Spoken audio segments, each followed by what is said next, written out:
વસુદેવસુતં દેવં કંસચાણૂરમર્દનમ દેવકી પરમાનંદમ કૃષ્ણં વંદે જગદ્ગુરુમ.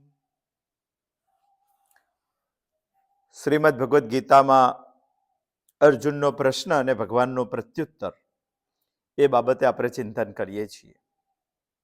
ભગવાને બે તબક્કા, બે માર્ગ જ્ઞાન નિષ્ઠા સુધી પહોંચવા માટેના બતાવ્યા છે. એક છે સાંખ્ય યોગ અને બીજો છે કર્મયોગ.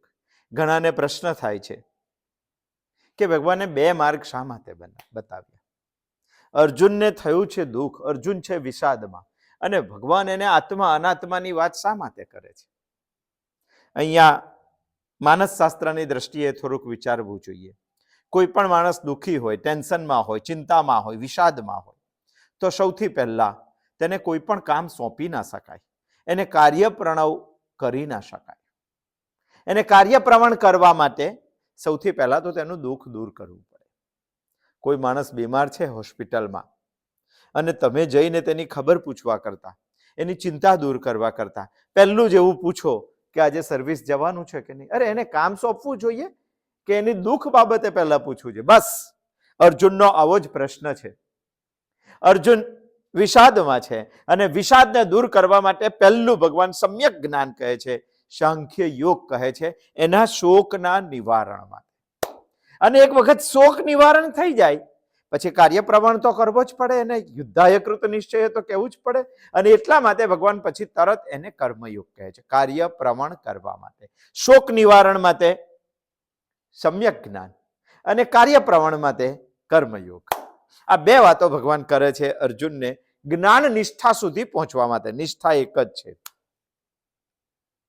અને એના માટે ભગવાને અર્જુનને કીધું કે પર્વત ઉપર ચઢવું હોય, પર્વતની ટોચ ઉપર જવાનું હોય, તો ટોચ ઉપર બે રસ્તા છે. પર્વતની ટોચ ઉપર જવાના, આ પર્વત છે, અહીંયા ટોચ ઉપર અર્જુનને પહોંચવાનું છે. તો ભગવાને કીધું કે બે રસ્તા છે, એક સીધો રસ્તો છે અને એક પર્વતને વર્તુળાકાર ફળીને અહીંયા ભેગો થાય પછી અહીંયા પહોંચે છે. અર્જુને ભગવાનની વાત ઉપર બહુ જ વિચાર કર્યો અને વિચાર કર્યા પછી અર્જુને કીધું કે ભગવાન, મારે વર્તુળાકાર ફળીને અહીંયા નથી પહોંચવું, મારે સીધા જ જવું છે. સીધા જ જવું. અર્જુન સીધા જવાનું પસંદ કરે છે. માટે જ અર્જુન ભગવાન પાસેથી એ જવાબની અપેક્ષામાં છે કે અર્જુન તું યુદ્ધ ના કર, હિમાલયમાં સંન્યાસમાં જતો રહે. અને અર્જુનને આ જોઈએ છે અને માટે અર્જુન ભગવાનને કહે છે, ભગવાન આ કર્મયોગ મારે નથી કરવો, મારે તો સીધું જ્ઞાન યોગ ઉપર પહોંચી જવું છે, સમ્યક જ્ઞાન ઉપર પહોંચી જવું છે. અને આમેય અર્જુન ભગવાનને એવું કહે છે કે ભગવાન તમે કર્મયોગ કહો છો, ચાલો. અને કર્મયોગમાં પણ આસક્તિ અને કર્મ ફળનો ત્યાગ કરવાનું તો તમે કહો જ છો. આસક્તિ, કર્મ કર્યા પછી આસક્તિ અને કર્મના ફળનો ત્યાગ કરવો, એના કરતા કર્મ જ ના કરીએ તો શું વાંધો છે તમને? અને કર્મો જ જો છોડી દઈએ, તમે કહો છો કે કર્મયોગમાં આસક્તિ અને ફલાકાંક્ષા, કર્મ ફળની નો ત્યાગ કરે એટલે તને મુક્ત થઈ જશે. હવે કર્યા પછી આ બધું કરવું એના કરતા ભગવાન મારે કર્મ જ નથી કરવા, હું કર્મને જ છોડી દઉં તો આસક્તિ અને બંને છૂટી જશે. ભગવાન કહે છે કે મેં જે કીધા તે બંને ભાગમાં, બંને માર્ગમાં કર્તવ્ય તો છે જ, અને બંને માર્ગમાં કર્મનો ત્યાગ નથી. બસ ભગવાનને અર્જુનને આ સમજાવવું છે. અને એટલા જ માટે ભગવાન શ્લોક 4 કહે છે પ્રત્યુત્તરની અંદર, ન કર્મ નામ ના રંભાત નૈષ્કર્મ્યમ પુરુષોસ્નુતે ન ચ સંન્યસના દેવ સિદ્ધિમ સમધિ ગચ્છતિ. બહુ સુંદર શ્લોક છે, સમજવા જેવો શ્લોક છે. ભગવાન શું કહે છે અહીંયા? સંબોધન કરે છે પુરુષ. ભગવાન આગલામાં શ્લોક સંબોધન કર્યું હોય તો અનગ, અને અહીંયા સંબોધન કરે છે પુરુષ. ન કર્મણામ ના રંભાત નૈષ્કર્મ્યમ પુરુષોસ્નુતે ન ચ સંન્યસના દેવા સિદ્ધિમ સમધિ ગચ્છતિ. બે ભાગમાં આપણે આ શ્લોકને સમજશું. આજે આપણે આ શ્લોકના પ્રથમ ભાગને સમજવાનો પ્રયત્ન કરીએ. ભગવાને અર્જુનને કહી દીધું હતું કે પુરુષ કર્મણામ અનારંભાત નૈષ્કર્મ્યમ ન અશ્નુતે. એનો મતલબ પુરુષ એટલે મનુષ્ય, પુરુષ એટલે પુરુષાર્થ કરનારો મનુષ્ય. 4 પ્રકારના પુરુષાર્થ છે. ભગવાન કહે છે કે આપણા શાસ્ત્રો એવું કહે છે 4 પ્રકારના પુરુષાર્થમાં મોક્ષ નામના પુરુષાર્થ માટે અર્જુનને ભગવાનને વધારે પ્રવૃત્ત કરવો છે. માટે અહીંયા પુરુષ સંબોધનથી ભગવાનને અર્જુનને સંબોધે છે અને કહે છે પુરુષ એટલે મનુષ્ય.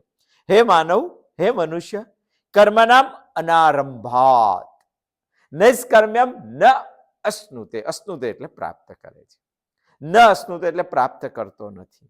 નૈષ્કર્મ્યમ સ્થિતિ છે, નૈષ્કર્મ્યને પ્રાપ્ત કરતો નથી. ક્યારે? માણસ એવું સમજે છે કે અમારે જીવનમાં કર્મોનો આરંભ જ નથી કરવો, એનો મતલબ કર્મો છોડી દેવા છે, એનો મતલબ કર્મોનો ત્યાગ કરી દેવો છે. ભગવાન અહીંયા પહેલો જ ઝાટકો મારીને એવું કહે છે કે મનુષ્ય જીવનમાં કર્મનો આરંભ જ જો ના કરે તો એને નૈષ્કર્મ્યની સ્થિતિ પ્રાપ્ત થતી નથી. ન કર્મણામ નારંભાત નૈષ્કર્મ્યમ પુરુષોસ્મૃતે. પુરુષઃ કર્મણામ અનારંભાત નૈષ્કર્મ્યમ ન અશ્નુતે. પ્રાપ્ત થતી. બહુ સુંદર છે, જો સમજવા જેવો શ્લોક છે અને સમજીને જ આપણે એને જમશું. ભગવાન અહીંયા એવું કહે છે કે મનુષ્ય જીવનમાં જો કર્મોનો આરંભ જ ના કરે તો તેને નૈષ્કર્મ્ય સ્થિતિ પ્રાપ્ત થતી નથી. તો અર્જુન પછી તરત બીજી લીટી સાંભળીને એવું કહી દે, ભગવાન હું તો ક્યારનો એવું કહું છું, મારે કર્મો કરવા જ નથી, મારે કર્મોનો આરંભ જ નથી કરવો, અને તમે કહો છો કે નૈષ્કર્મ્ય સ્થિતિ પ્રાપ્ત નથી થતી. તો ચાલો, મારે કર્મોનો આરંભ નથી કરવો, મારે સંન્યાસ લઈ લેવો છે. ગૃહસ્થી થઈને કર્મનો આરંભ ના કરવો એ તો અઘરું છે, હું તો સંન્યાસ લઈ લઉં ભગવાન. ત્યારે ભગવાન એવું કહે છે કે એમાં પણ ડેન્જર વાત છે. શું ડેન્જર વાત છે? અહીંયા ભગવાન નચ સંન્યસના દેવ સિદ્ધિમ સમધિગચ્છતિ. માત્ર સંન્યાસ લેવાથી સિદ્ધિ પણ પ્રાપ્ત થતી નથી, સિદ્ધિને સુધી તે પહોંચતો નથી, અધિગચ્છતિ, સિદ્ધિ સુધી પહોંચતો નથી. જો 2 વાત ભગવાને કહી દીધી. પહેલી વાત કરી છે માણસ જીવનમાં કર્મોનો આરંભ જ ના કરે તો એને નૈષ્કર્મ્ય પ્રાપ્ત થતું નથી, અને માણસ જો જીવનમાં કર્મોનો ત્યાગ કરી દે તો તેને સિદ્ધિ પ્રાપ્ત થતી નથી. આ વાતને આપણે સમજવાનો પ્રયત્ન કરીએ. આપણે અહીંયા પહોંચવું છે, આ આપણો રસ્તો છે, સમજો. આપણે અહીંયા પહોંચવાનું લક્ષ્ય રાખેલું છે. આ છે નૈષ્કર્મ્ય સ્થિતિ. જો મારે અહીંયા પહોંચવું હોય તો ભગવાન ખાલી એટલું જ કહેવા માંગે છે કે તું અહીંયાથી ચાલવાની શરૂઆત જ નહીં કરે તો અહીંયા પહોંચશે કેવી રીતે? ન કર્મણામનારંભાત નૈષ્કર્મ્યમ પુરુષોસ્મૃતે. બસ પહેલી વાત ભગવાન એવું કહે છે કે અહીંથી જો તું ચાલવાની શરૂઆત નહીં કરે તો તું લક્ષ્ય સુધી પહોંચશે કેવી? તે જીવનમાં કશુંક નક્કી કર્યું છે કે મારે અહીંયા પહોંચવું છે, પણ ત્યાં પહોંચવા માટે ચાલવાની શરૂઆત તો કરવી પડશે ને. તમે ચાલવાની જ આરંભ જ નહીં કરો તો નૈષ્કર્મ્ય સુધી પહોંચશો કેવી રીતે? લક્ષ્ય સુધી પહોંચશો કેવી રીતે? ચાલો, તમે આરંભ કરી દીધો, પણ તમે આરંભ કર્યા પછી રસ્તો વચ્ચેથી છોડી દો તો ત્યાં પહોંચશો કેવી રીતે? બીજી લીટી. ચાલુ જ નહીં કરો તો ત્યાં પહોંચો નહીં, આ પહેલી લીટી. ચાલુ કર્યું પણ વચ્ચેથી છોડી દેશો તો તમને અહીંયા પહોંચાય નહીં, આ બીજી લીટી. આ શ્લોક આટલું સિમ્પલ સમજાવવા માંગે છે. અર્જુનને ભગવાન એવું કહેવા માંગે છે, નૈષ્કર્મ્યમ અનારંભાત ન કર્મણામ અનારંભાત નૈષ્કર્મ્યમ પુરુષોસ્મૃતે. જો તું કર્મનો આરંભ નહીં કરે તો અહીંયા પહોંચે નહીં, અને જો તું આરંભ કર્યા પછી વચ્ચેથી છોડી દેશે, સંન્યાસ લેશે તો પણ તું અહીંયા નચ સંન્યસના દેવ સિદ્ધિમ સમધિગચ્છતિ. 2 જ વાતો ભગવાન અહીંયા કીધી છે. અહીંયા કર્મનો આરંભ કરવાનો એટલે ભગવાને કર્મયોગની વાત કરી છે, અને અહીંયા વચ્ચેથી રસ્તો છોડી દેવાનો એટલે ભગવાને સાંખ્ય યોગની વાત કરી છે. આ વાત છે આપણા જેવા સંસારીની, આ વાત છે સંન્યાસીની. ભગવાન તો 2 માર્ગ કે છે અને બંને માર્ગનું આ શ્લોકમાં ભગવાને આપણી કેટલીક ભ્રાંતિઓ છે એ ભ્રાંતિઓ તોડવા માટે ચોથો શ્લોક કહી દીધો છે. ભ્રાંતિઓ તોડવા માટે પહેલી ભ્રાંતિ આપણી એવી છે કે ભગવાન કર્મમાંથી આસક્તિ અને કર્મ ફળને છોડવાનું કહે છે તો આપણે જીવનમાં કર્મોનો આરંભ જ નથી કરવો. આવી જો ભ્રાંતિ લઈને બેઠા હોય અને કર્મનો આરંભ જ નહીં કરીએ તો આપણને મોક્ષ મળી જશે, આ જો ભ્રાંતિ લઈને આપણે બેઠા હોય તો ભગવાન અહીંયા એ ભ્રાંતિને તોડીને વાત કરવા માંગે છે. ન કર્મમનારંભાત નૈષ્કર્મ્યમ પુરુષોશ્નુતે. હે પુરુષ, હે મનુષ્ય, જો તું જીવનમાં કર્મોનો આરંભ જ નહીં કરે તો તને નૈષ્કર્મ્ય પ્રાપ્ત નહીં થાય, એટલે તું અહીંયા પહોંચી નહીં શકે.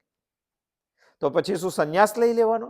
ભગવાન એનું પણ ખંડન કરી દે છે. ઘણા એવું સમજે છે કે ખાલી બાહ્ય ત્યાગ કરીને જો સંન્યાસ લઈ લઈએ તો આપણને સિદ્ધિ મળી જશે. ભગવાન આ ભ્રાંતિ પણ આ શ્લોકમાં તોડી કાઢે છે. નચ સંન્યાસના દેવ સિદ્ધિમ સમધિગચ્છતિ. માત્ર સંન્યાસ લેવાથી તું સિદ્ધિ સુધી પહોંચી શકવાનો નથી. આપણે સમજવાનો પ્રયત્ન કરીએ પ્રથમ પંક્તિ, આ શ્લોકનું પ્રથમ ચરણ.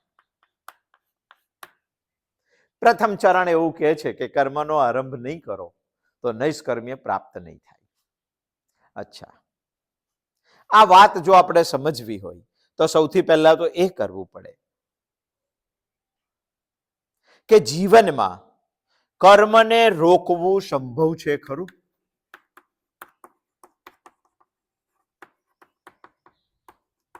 આ વિચારવું જોઈએ.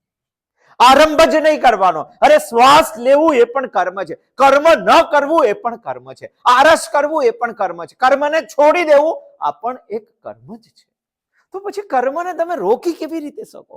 કર્મનો તમે અનારંભમ કેવી રીતે? અરે દુનિયા ભ્રાંતિમાં રાચે છે કે કર્મ જ નથી કરવા, આપણે કર્મ છોડી દેવા છે. કર્મોનો આરંભ જ નહીં કરવાનો આ વસ્તુ અસંભવ છે, કારણ કે કર્મ ન કરવા બાબતમાં આપણે પરતંત્ર છીએ, સ્વતંત્ર નથી. કરવાનું જ હોય, કરવું જ પડે છે. આ જીવનમાં શ્વાસ લેવો એનું નામ પણ કર્મ જ છે. અને જો કોઈ માણસ એવું કહેતો હોય કે મેં કર્મોનો ત્યાગ કર્યો તો જીવનમાં એ સૌથી મોટો પાખંદી છે. પાખંદ છે એનો. કર્મનો ક્યારેય માણસ ત્યાગ કરી શકતો. અને આવી રીતે કર્મ છોડી દેશું, આમ કરશું તેમ કરશું, કર્મ ક્યારેય છૂટવાનું નથી. આમ કરવાથી કર્મ છૂટે નહીં, પણ તમે છોડવાનો પ્રયત્ન કરશો તો જીવનમાં નિષ્ક્રિયતા આવી જશે. ડેન્જર વસ્તુ. જ્યારે ગીતા આપણને કહેવા છે આ કરવાનું કે છે, નૈષ્કર્મ્યતા લાવવાનું કે છે, આવી શું જશે? નિષ્ક્રિયતા આવી જશે. કર્મ જીવનમાં ક્યારેય છૂટવાનું નથી, પણ છોડવાનો પણ જો પાખંડ કર્યો તો આ આવી જશે, આ નહીં આવે. અને આ જો આવી જશે તો તમે અધોગતિના રસ્તે છો. ગીતા કહે છે કે આ લાવવાનું છે, આ લાવવાનું હોય તો અભ્યુદયના રસ્તે છો તમે. હવે મારે શું કરવાનું? ભગવાને બહુ સમજીને કહી દીધું છે, ન કર્મના મનારંભાત નૈષ્કર્મ્યમ પુરુષોશ્નુતે. કર્મનો આરંભ ન કરવાથી નૈષ્કર્મ્યને તો પ્રાપ્ત થતો નથી.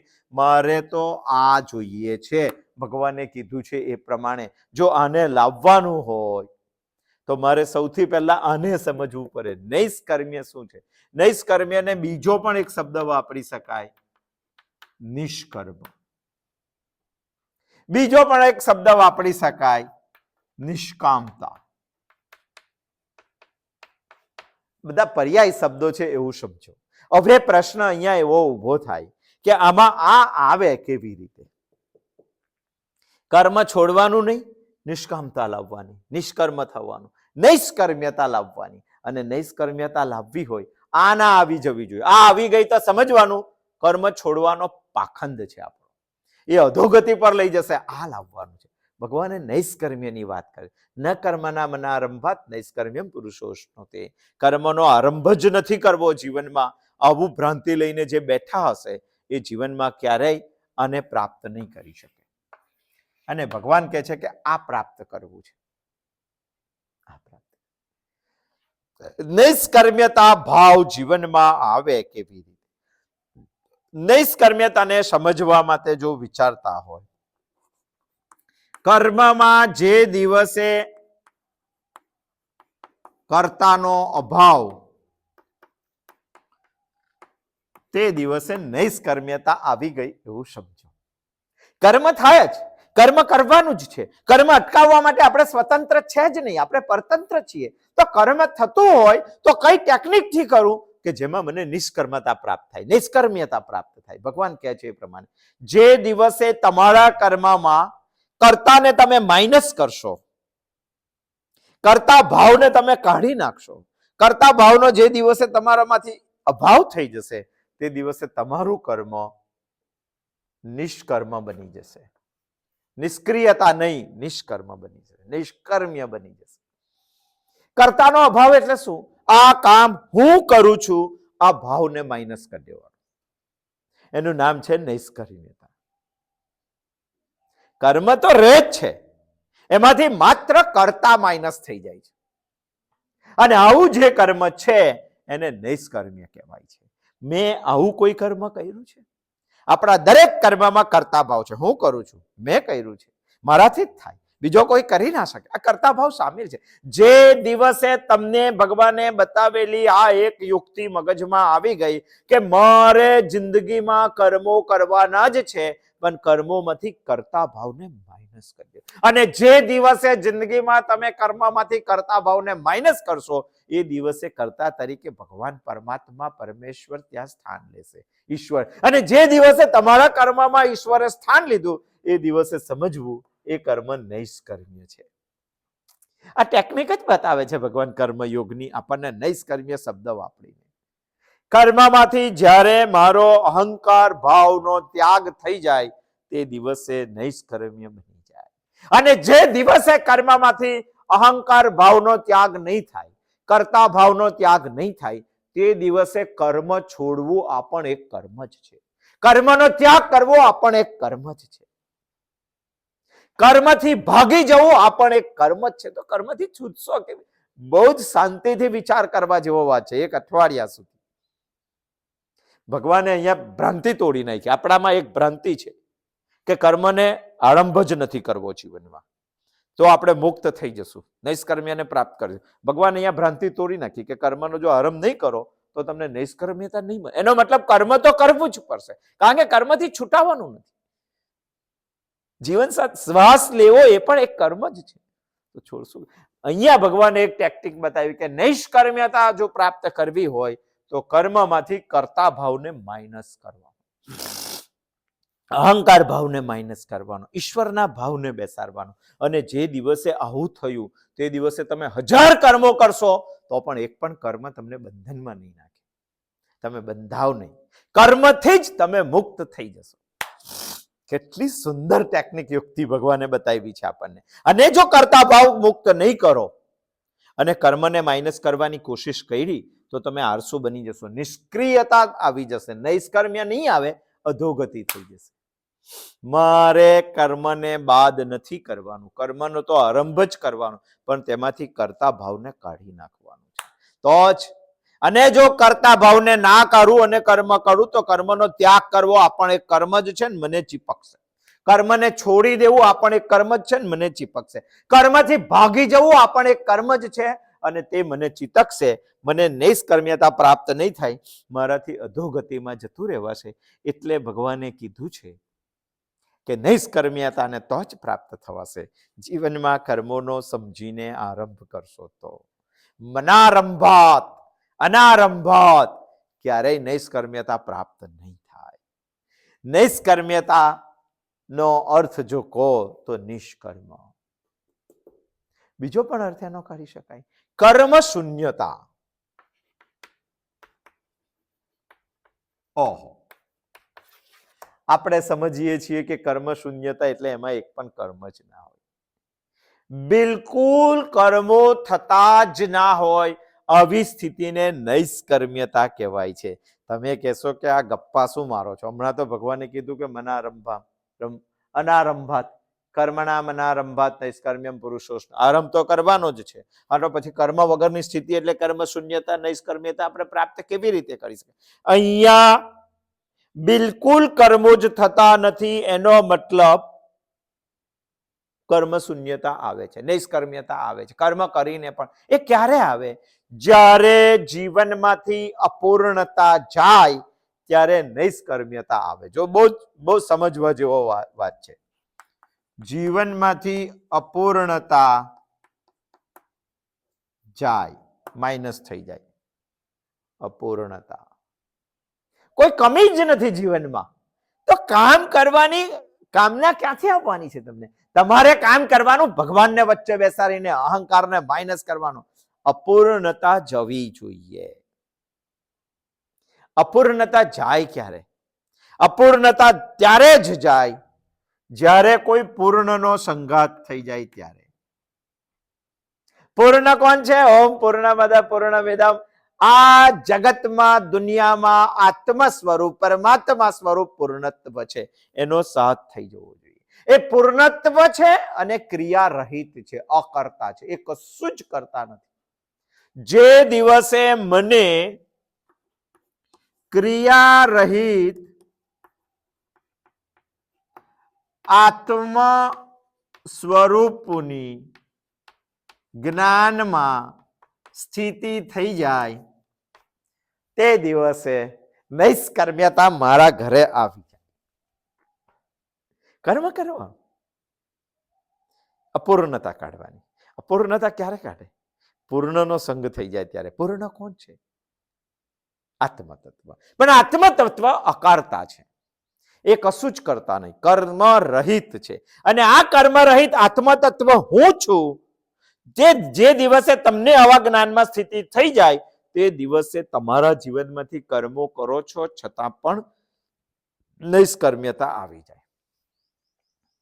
જ્યાં સુધી આપણને એવી ખબર છે કે શરીર, ઇન્દ્રિય, મન, બુદ્ધિ, અહંકાર હું છું, ત્યાં સુધી કર્મમાંથી કરતા ક્યારેય માઇનસ નહીં થાય. ત્યાં સુધી નૈષ્કર્મ્યતા ક્યારેય પ્રાપ્ત નહીં થઈ શકો. ત્યાં સુધી કર્મ શૂન્યતા જીવનમાં ક્યારેય નહીં આવે. ત્યાં સુધી નિષ્કામ કર્મ તમે ક્યારેય નહીં કરી શકો. ક્યારે કરી શકાશે? ક્યારે નહીં કરી શકાય? જ્યાં સુધી તમે એવું માનો છો કે શરીર, ઇન્દ્રિય, મન, બુદ્ધિ, અહંકાર હું છું, ત્યાં સુધી આમાંનું કંઈ જ થઈ શકે નહીં. અને જે દિવસે આ બધું છોડીને તમને એવી ખબર પડી કે શરીર, ઇન્દ્રિય, મન, બુદ્ધિ, અહંકાર નહીં, પરંતુ આત્મા સ્વરૂપ હું છું, તે દિવસે તમારા જીવનમાં ધકલો કર્મો કરવા છતાં નૈષ્કર્મ્યતા આવી જશે. આ વાત સમજાવવા માટે ભગવાન આ શ્લોકની પહેલી લીટીમાં અર્જુનને સંબોધન કરીને આપણને ઉપદેશ આપે છે. ન કર્મ નામના રંભાત નૈષ્કર્મ્યમ પુરુષોશ્નુતે. હે મનુષ્ય, કર્મનો આરંભ ન કરવાથી નૈષ્કર્મ્યને તો પ્રાપ્ત થઈશ, આ તારી ભ્રાંતિ છે. કર્મનો આરંભ સમજ્યા વગર જો તું નહીં કરે તો નિષ્ક્રિયતા આવી જશે, નૈષ્કર્મ્યતા નહીં આવે. અને એટલા જ માટે કર્મ તો તારે કરવાનું જ છે, પણ કર્મમાંથી કર્તાને માઇનસ કર. હું કરું છું એ ભાવને માઇનસ કર. હું શરીર, ઇન્દ્રિય, મન, બુદ્ધિ, એ જ્યાં સુધી અહંકાર હું છું એ ભાવના જ્યાં સુધી જવાની નથી ત્યાં સુધી કર્મમાંથી હું કરતા બાદ નથી થવાનો. અને જે દિવસે ખબર પડી કે હું શરીર, ઇન્દ્રિય, મન, બુદ્ધિ, અહંકાર નથી, હું તો આત્મ સ્વરૂપ પરમાત્મા છું, તે દિવસે કર્મમાંથી કરતા ભાવ કર્મ કરવા છતાં નીકળી જશે. અને જે દિવસે કર્મ ભાવ નીકળી ગયો તે દિવસે તમારા કર્મમાં આ સ્થિતિ પ્રાપ્ત થઈ જશે. શરીર, ઇન્દ્રિય, મન, બુદ્ધિ, અહંકાર આ બધાને પ્રકાશ આપનાર જ આત્મ તત્વ છે. એ જ બધાને પ્રકાશિત કરે છે. પ્રકાશ હોય તો આપણે સાંભળી શકીએ, પ્રકાશ હોય તો આપણે બોલી શકીએ, પ્રકાશ હોય તો આપણે ચાલી શકીએ, પ્રકાશ હોય તો કંઈ આપણે પકડી શકીએ. બરાબર છે. પરંતુ પ્રકાશ ક્યારેય સાંભળતો નથી, પ્રકાશ ક્યારેય બોલતો નથી, પ્રકાશ ક્યારેય પકડતો નથી, અને પ્રકાશ ક્યારેય ચાલતો નથી. બહુ સમજવા જેવું વાક્ય છે, ફરી વાર બોલું છું. પ્રકાશ હોય તો અમે બધી જ ક્રિયાઓ કરી શકીએ છીએ, પણ પ્રકાશ ખુદ કોઈ ક્રિયા કરતો નથી. પ્રકાશ હોય તો સાંભળી શકીએ, પ્રકાશ હોય તો બોલી શકીએ, પ્રકાશ હોય તો ચાલી શકીએ. આત્મ પ્રકાશની વાત કરું, પરંતુ પ્રકાશ ક્યારેય બોલતો નથી, ચાલતો નથી, સાંભળતો નથી, દોડતો નથી, ક્રિયા રહિત છે. તમે જે લોકોના અંદર ક્રિયા સમાયેલી છે તે શરીર, ઇન્દ્રિય, મન, બુદ્ધિ, અહંકારને પકડશો તો આને પ્રાપ્ત ક્યારેય નહીં કરો. જે ભગવાન 3 અધ્યાયના 4થા શ્લોકમાં કહે છે, જે ક્યારેય કરતા નથી, બધાને પ્રકાશ આપનાર છે, એવા આત્મ સ્વરૂપ તત્વને જે દિવસે જાણવાનો પ્રયત્ન કરશો તે દિવસે તમે નૈષ્કર્મ્યતાને પ્રાપ્ત થઈ જશો. આ જીવનની પરમોચ્ચ સિદ્ધિ છે. શરીર, ઇન્દ્રિય, મન, બુદ્ધિ, અહંકાર આ બધા કર્મો કરે છે. આત્મા ક્યારેય કર્મ કરતો નથી. આવો જે અકર્તા આત્મા છે તે હું છું, એવું જે દિવસે તમને તે જ્ઞાનમાં સ્થિતિ થઈ જશે કર્મ કરતા કરતા, તે દિવસે એક પણ કર્મ તમને બંધન કરતા નહીં રહે. ઘણા વિચારવા વાળા લોકો વિચારે છે અને પ્રશ્ન પણ પૂછે છે કે સમજો કે આ જ સ્થિતિ હોય અને આપણે નવું કોઈ કર્મ જ ના કરીએ તો, અને નવું કર્મ ના કરીએ તો પછી તો મુક્ત થઈ જ જવાના જ, બેસી જ રહેવાનું, કોઈ નવું આરંભ જ નહીં કરવાનું, અને કરીએ જ ના તો ભોગવવાનું ના આવે, ભોગવવાનું ના આવે, બીજો જન્મ ના આવે, મુક્ત થઈ જવાય. આ વાત સીધી છે, પરંતુ ભગવાન કહે છે કે આ તારી ભ્રાંતિ છે. શું સમજાવે છે આપણને સમજાવવાળા લોકો ખબર છે? કે ઘઉંની કોઠી છે, એમાં ઘઉં ભળેલા છે, પછી નવા ઘઉં તમે અંદર નાખો જ ના અને પેલા ઘઉં કયડા કરો તો કોઠી તો એક દિવસ પૂરી થવાની જ છે, ખાલી જ થઈ જવાની છે. નવા ઘઉં નાખો જ ના તો આ શરીરથી ક્યારેય કર્મો જ ના કરો તો જૂના પૂરા થઈ જશે, અને નવા થાય ને તો ખાલી થઈ જશું અને આપણે મુક્ત થઈ જશું. ભગવાન કહે છે કે ગાંડા, તારા જીવનમાં અસંખ્ય કર્મો છે, અનંત કર્મો છે, અને અનંત જન્મારાઓથી તે કરેલા કર્મો છે, ક્યારેય પૂરા થવા. આ તો તારી સમજણની ભ્રાંતિ છે. શંકા કરવા વાળા લોકો એવું કહે છે કે ભગવાન કેમ પૂરા નહીં થાય? રોજ વપરાય તો છે જ ને. કમાવવા માટે એક જ યોની છે, મનુષ્ય યોની, અને વાપરવા માટે 83,99,999 યોનીઓ ભગવાને બનાવી છે. તો વપરાઈ નહીં જાય? અને વપરાઈ જશે, નવું કશું જ કરું નહીં તો ખાલી નહીં થઈ જાઉં, મુક્ત નહીં થઈ જાઉં? ભગવાન કહે છે કે ગાંડા, તને હજુ એ ખબર નથી.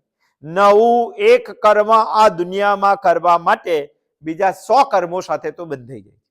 સમજો કે આપણે એક કર્મ કર્યું, 4 વ્હીલ ગાડી લાવ્યા, 4 વ્હીલ ગાડી લાવ્યા એટલે એને સાફ કરવાનું કર્મ બંધાયું, એમાં બેસીને સેટિંગ કરવાનું કર્મ બંધાયું, એમાં પેટ્રોલ પૂરવાનું કર્મ બંધાયું, એમાં ગેસ પૂરવાનું કર્મ, એ બધાની સાથે તો ડ્રાઇવિંગ પહેલા શીખવાનું કર્મ બંધાયું. ડ્રાઇવિંગ કરતી વખતે ફોન પર વાત નહીં કરવાની. અરે એક કર્મને પૂરું કરવા માટે બીજા એક કર્મને ભોગવીને પૂરું કરવા માટે બીજા 100 કર્મ, 1000 કર્મો તેની સાથે જોડાઈ જાય છે. કોઈ હાથ કરે તો તેને બેસાડવો કે નહીં બેસાડવો, આ ડિસિઝન લેવાનું કર્મ આવ્યું. ભગવાન કે કર્મ પૂરા કેવી રીતે થશે? એટલે ભગવાન કહે છે કે કર્મ તો કરવા જ પડશે, અનારંભાત નહીં ચાલે. તો શંકા કરવા વાળા લોકો શું કહે છે? ભગવાન એ તો અમે કરીએ જ છે ને, કર્મો તો ક્યાં નથી કરતા, અમે તો ઉલટી છોડવાની વાત કરીએ છીએ.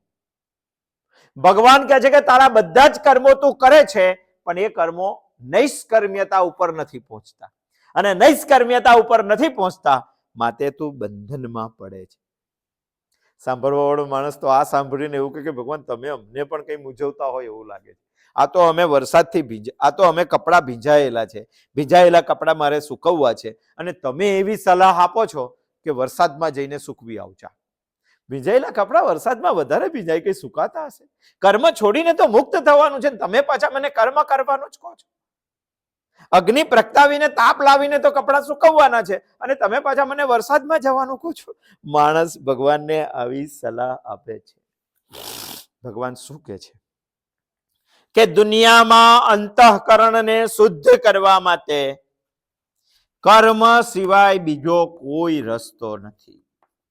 કર્મથી અંતઃકરણ શુદ્ધ થશે, અને શુદ્ધ અંતઃકરણ જ્ઞાન પ્રાપ્ત કરશે.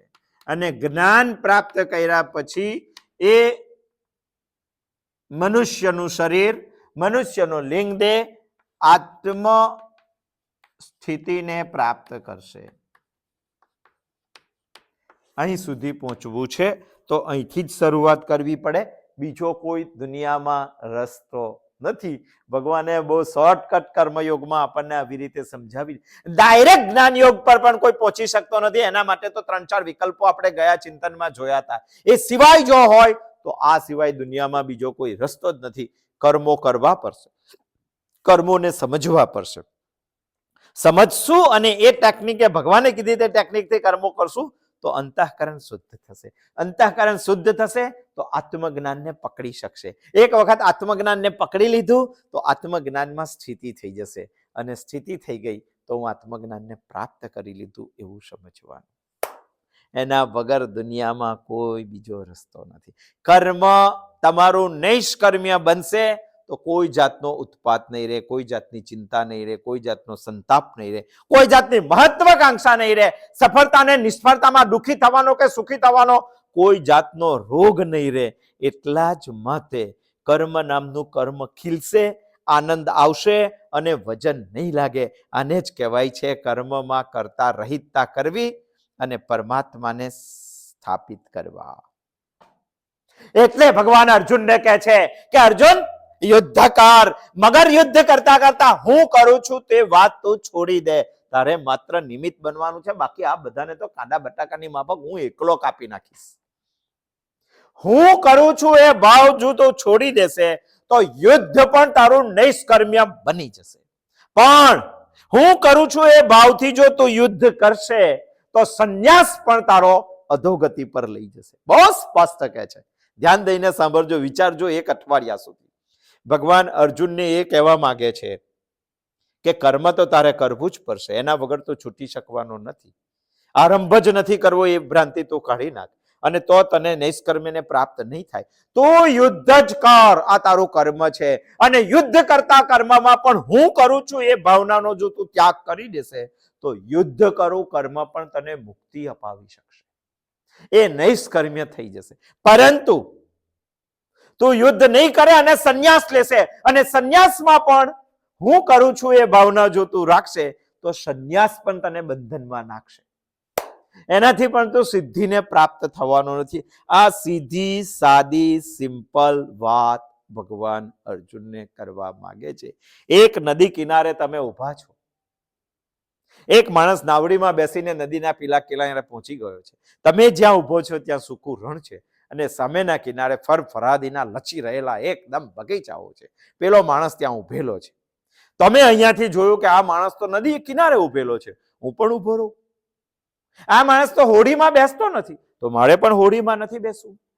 અલા ગાંડા, આ માણસ તો 2 કલાક પહેલા હોડીમાં બેસીને ત્યાં પહોંચ્યો છે, અત્યારે હોડી વગરનો તું જુએ છે અને તું એવો સંકલ્પ કરે કે મારે હોડીમાં બેસવું નથી. તો આ રણમાં જ રહે, તું ફરોથી લદાયેલા બગીચાની સુધી નહીં પહોંચી શકે. એમ કોઈ સંન્યાસીને જોઈને અર્જુન એવું નક્કી કરે કે કર્મો તો ઘોર છે, દુઃખી કરે એવા છે, મારે કર્મો નથી કરવા, આપણે તો સંન્યાસી થવું છે. અરે ગાંડા, એ પણ આ જ નાવડીમાં બેસીને ત્યાં પહોંચ્યો છે. ત્યાં પહોંચેલાને આપણે જોઈએ છે ને આપણે નિર્ણય લઈએ છીએ. ભગવાન કે આ નિર્ણય ખોટો છે, તું કર્મ કરશે તો નિષ્ક્રિય થઈ જશે, નૈષ્કર્મ્ય નહીં થાય. આપણે કોઈ તૃપ્ત માણસને જોયો છે, આપણને ક્ષુધા લાગી છે, તે માણસ તો 3 દિવસ ઉપવાસ કરે, કારણ કે આગળના 6 દિવસ તેને ખાઈ લીધેલું. ઉપવાસીને જોઈને આપણે ભૂખ લાગી તો એ ખાતા નથી. ભગવાન કહે છે કે આ તારું ગાણપણ છે. ક્ષુધા તૃપ્ત કરવા માટે ખાવાનું, મુક્ત થવું હોય તો કર્મ કરવાનું, અંતઃકરણને શુદ્ધ કરવાનું, આત્મજ્ઞાનને સમજવાનું અને આત્મજ્ઞાનમાં સ્થિતિ પ્રાપ્ત કરવાની. આ એક રસ્તો ભગવાને આપણને બતાવ્યો છે. એક જ એવો રસ્તો ભગવાન આપણને બતાવે છે, કર્મ કરો છતાંય મુક્ત થઈ જાઓ. બાકી કર્મ છોડો ક્યારેય મુક્ત થવાના નથી. કર્મનો આરંભ ના કરો ક્યારેય મુક્ત થવાના નથી. ભગવાને અહીંયાની આટલી વાત આપણને પહેલી પંક્તિમાં સમજાવી. હવે અહીંથી બ્રેક કરીને કરી દેશો તોય આગળ નહીં પહોંચો. આ વાત ભગવાન બીજી પંક્તિમાં સમજાવે છે. આવતા સોમવારે આવશું, ફરી પાછા આ શ્લોકનો ઉત્તરાર્ધ ભાગને સમજવાનો પ્રયત્ન કરશું, પ્રક્રિયાને ફરી પાછા સમજવાનો પ્રયત્ન કરશું. અસ્તુ. જય શ્રી કૃષ્ણ.